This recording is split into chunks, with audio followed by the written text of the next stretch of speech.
ତାହା ଆମ ଦେଶ ପାଇଁ ଏକ ଶୁଭ ସୂଚନା। ଏଇ କିଛି କାର୍ଯ୍ୟାବଳୀ ଯୋଗୁଁ ଯେଉଁପରି ପାଠ୍ୟପୁସ୍ତକ ତ୍ରୁଟି ପ୍ରସଙ୍ଗକୁ ବିରୋଧ ଏହିଭଳି କାର୍ଯ୍ୟକଳାପ ଆମ ଦେଶ ଉନ୍ନତି ପାଇଁ ଏକ ନୂତନ ପଥ ସୃଷ୍ଟି କରିଛି ଏବଂ ଆମେ ଭବିଷ୍ୟତର ଆଶା ଭରସା ହେଉଛନ୍ତି ଯୁବଶକ୍ତି। ଆମେ ଯଦି ଥକି ନ ପଡ଼ି ସମୃଦ୍ଧି ପଦରେ ଦେଶକୁ ଆଗେଇ ନେବା ତାହେଲେ ଆମ ଦେଶ ସଫଳତାର ପାହାଚରେ ଅବତୀର୍ଣ୍ଣ ହୋଇପାରିବ।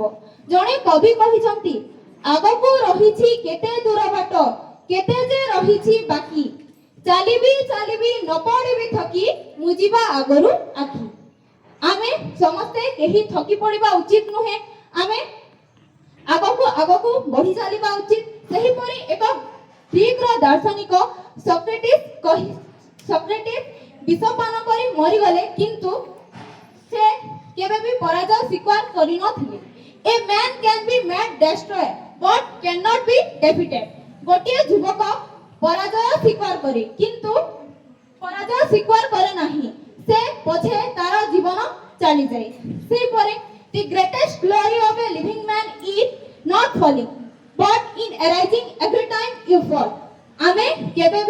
ଆମେ ଆମର ଦେଶର ଯୁବଶକ୍ତି ଆମେ କେବେ ବି ପଦଘୁଞ୍ଚା ଦେବା ଉଚିତ ନୁହେଁ। ଆମ ଦେଶର ଭବିଷ୍ୟତ, ଆମ ଦେଶ କିପରି ଭାବରେ ସମୃଦ୍ଧି ପଥରେ ଆଗେଇ ଯିବ, କିପରି ଭାବରେ ଏକ ବିକାଶଶୀଳ ଦେଶରେ ପରିଣତ ହେବ, ତାହା ଆମ ଉପରେ ନିର୍ଭର। ମୁଁ ସମସ୍ତଙ୍କୁ ଶେଷରେ ଗୋଟେ କଥା କହିବି ଯେ ଆମେମାନେ ହେଉଛନ୍ତି ଦେଶର ଭବିଷ୍ୟତ।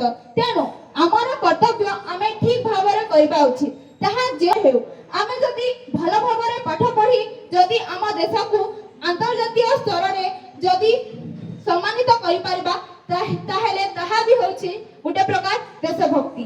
ତେଣୁ ଆମେ ସମସ୍ତେ ଆମର କର୍ମ, ଆମ ପାଠପଢ଼ା ଠିକ ଭାବରେ କରିବା ଉଚିତ ଏବଂ ଆମ ଦେଶକୁ